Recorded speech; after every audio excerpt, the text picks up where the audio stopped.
Are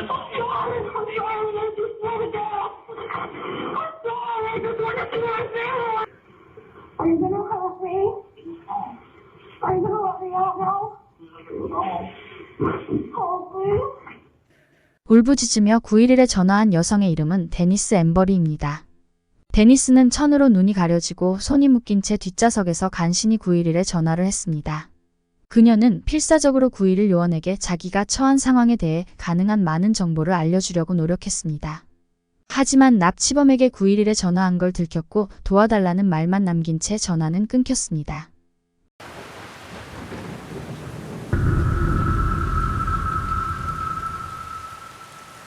데니스는 고등학교에서 같은 학교에 다니는 남학생 네이든과 사랑에 빠졌습니다. 네이든은 리더십이 강하고 듬직했으며 데니스는 조용하고 차분했습니다. 커플이 사귀고 첫 번째 발렌타인데이에 네이든은 데니스에게 4만원짜리 하트 모양의 반지를 선물했고 그녀는 항상 끼고 다녔습니다. 그들은 고등학교 졸업 후 바로 결혼을 했고 21살 데니스는 두 아들을 키우며 전업주부로 지내고 있었습니다. 고등학교를 졸업한 지 얼마 되지 않아 어린 나이에 가정을 꾸린 데니스와 네이든은 경제적으로 넉넉하지 못했습니다. 아이들이 너무 어렸기 때문에 데니스는 나가서 일을 할 수 없었습니다.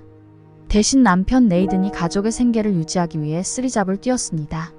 하지만 그들은 젊었기 때문에 가족이 알콩달콩 사랑하며 사는 것이 마냥 행복했습니다. 부부는 새로 지어져서 깨끗하지만 교통이 불편하고 많이 외진 곳에 있는 저렴한 집을 렌트해서 살게 됩니다.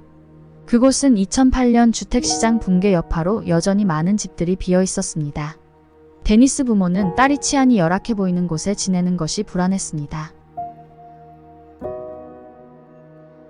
2008년 1월 17일 플로리다에 있는 노스포트는 화창하고 무더웠습니다. 오전 11시 네이든은 점심시간에 데니스에게 전화를 걸어 5분 동안 수다를 떨었고 그는 데니스에게 전기세를 아끼기 위해 에어컨을 끄고 창문을 열어놓으라고 부탁했습니다. 오후 3시 네이든은 퇴근하고 집에 가면서 데니스에게 전화를 걸었지만 그녀는 받지 않았습니다. 25분 동안 집으로 가면서 네이든은 8번 전화를 했습니다.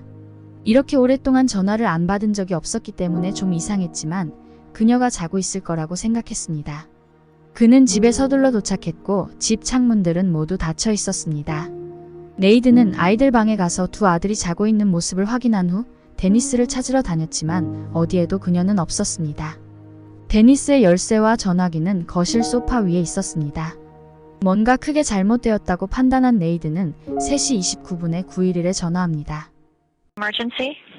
Yes, I'm at 7912 Latour Avenue. I just got home from work and my wife, I can't find her. My kids were in the house and I don't know where she is. I've looked every single place. 911과 통화를 끝내자마자 네이든은 즉시 데니스 아버지 릭에게 전화를 했습니다. 릭은 샬럿 카운티 경찰서에서 25년간 근무하고 있는 경찰이었습니다. 데니스 아버지 릭도 몇 분 전에 딸에게 전화를 했었는데 응답이 없자 문자를 남긴 후 그녀의 전화를 기다리고 있었습니다. 왜냐하면 릭은 그날 딸 가족과 같이 저녁 식사를 하기로 했었기 때문에 물어볼 게 있었습니다. 네이든은 릭에게 아내가 사라졌고 911에 신고했다고 알렸습니다. 25년간 경찰을 하고 있는 릭은 경험상 경찰이 하루도 안 된 아내의 실종 따위는 귀 기울이지 않는다는 것을 잘 알고 있었습니다. 닉은 즉시 샬럿 카운티 경찰서 과장과 경찰 동료들에게 전화를 해서 자기 딸 데니스가 실종되었다는 것을 알리고 도와달라고 부탁하였습니다. 데니스가 아기였을 때부터 알고 있었고 딸처럼 생각했던 경찰들은 애타는 마음으로 즉시 수사에 착수했습니다. 경찰들은 데니스가 갑자기 사라진 집으로 향했습니다. 그들은 데니스의 실종에 대해 아는 사람이 있는지 알아보기 위해 이웃집을 방문하기 시작했습니다. 이웃에 살고 있던 한 여자가 목격한 게 있다며 이렇게 말했습니다. TV를 보고 있었는데 밖에서 차 소리가 계속 나서 창문 틈으로 밖을 내다봤습니다. 눈에 띄는 진한 녹색의 차가 데니스 집 주위를 맴돌고 있었어요. 수상했지만 그 남자가 집을 찾고 있는 것처럼 보여서 다시 들어와서 TV를 봤습니다. 차는 진한 녹색의 쉐보레 카마로였습니다. 그리고 이웃 여자는 10분 후에 다시 나가보았고 그 수상한 차는 떠나고 있었다고 말했습니다.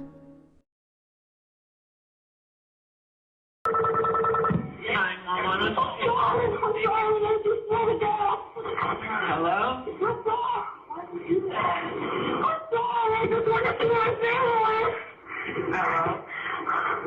오후 6시 14분 911에 울고 있는 데니스가 전화를 걸었습니다. What is the address that you're at? Hello, ma'am?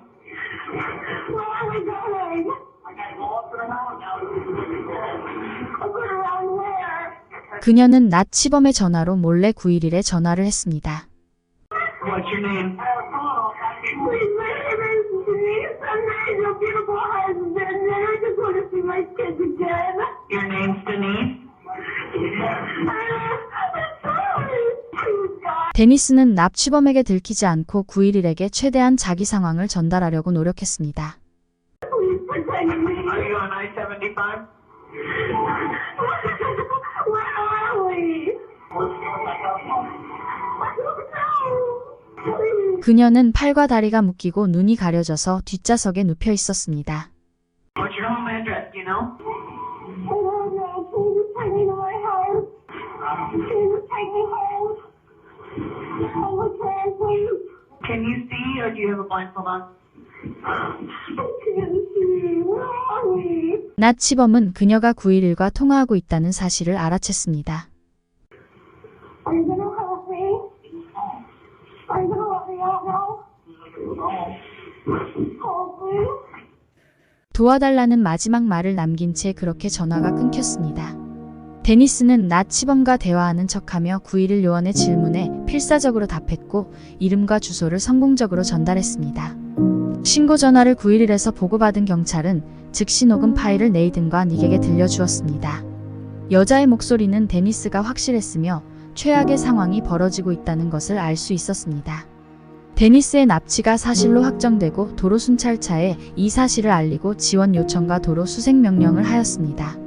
불행하게도 범인의 전화는 선불 휴대전화로 GPS 추적 장치를 가지고 있지 않아서 정확한 추적은 힘들었습니다. 하지만 번호로 핸드폰의 주인은 마이클 킹이라는 것을 알아낼 수 있었습니다.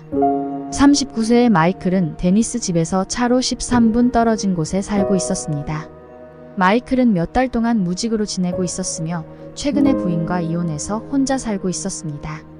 그는 어렸을 때 당한 사고로 머리를 다쳐서 지능이 약간 떨어지지만 평범하게 살고 있었고 범죄전과 기록은 없었습니다.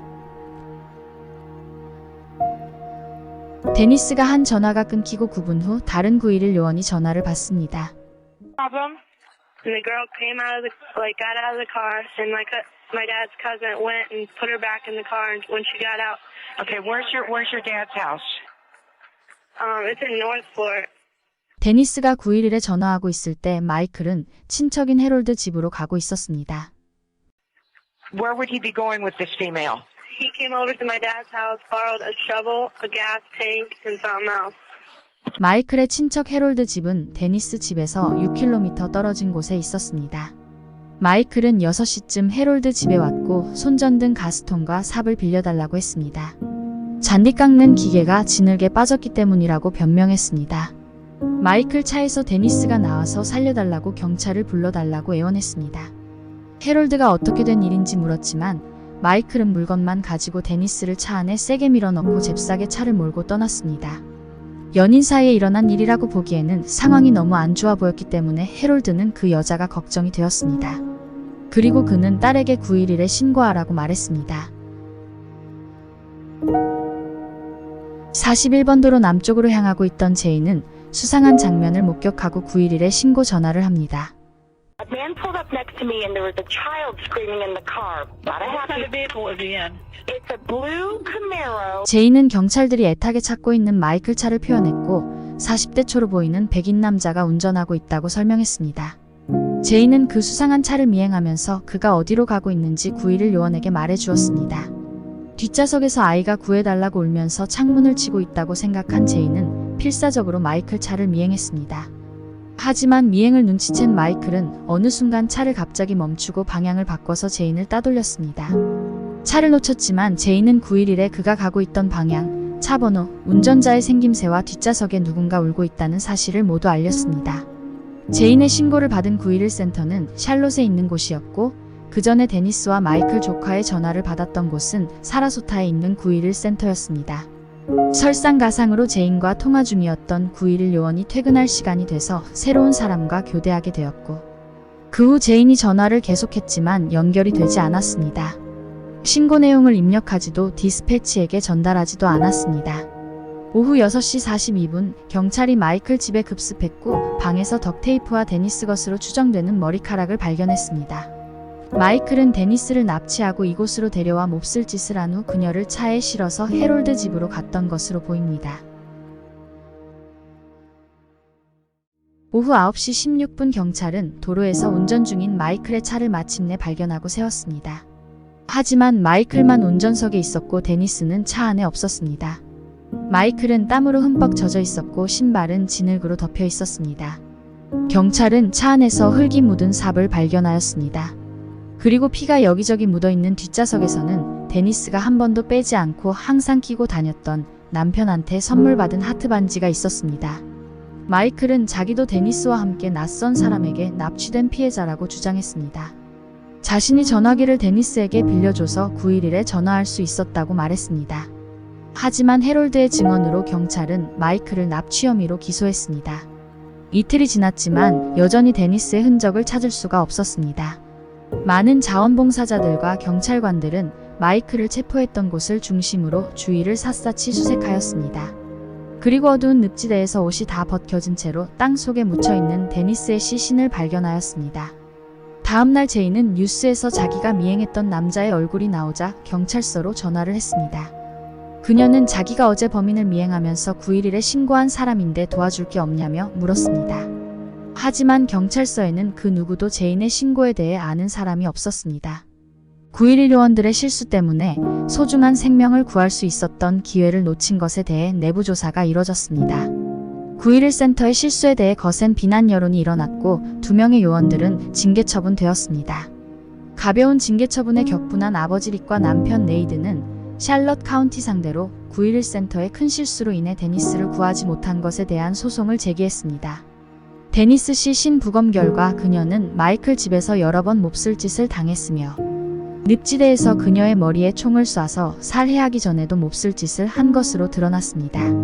그녀의 몸에는 강하게 저항하다가 생긴 방어흔이 발견되었고 많은 피가 폐에 들어간 것으로 보아 그녀가 총을 맞은 후에도 숨을 쉬고 있었다는 것을 알 수 있었습니다. 데니스는 그렇게 차가운 땅 속에서 고통스럽게 천천히 목숨을 잃었습니다. 데니스가 납치된 지 6일 후 그녀를 기리는 대규모 장례식이 열렸습니다. 많은 사람들은 데니스와 그녀의 가족에게 조의를 표하기 위해 모였고 같이 슬퍼했습니다. 2009년 8월 29일 마이클 킹은 사형 선고를 받았습니다. 영상 제작에 힘을 보태주실 분들은 구독, 좋아요, 알림 설정 잊지 마세요.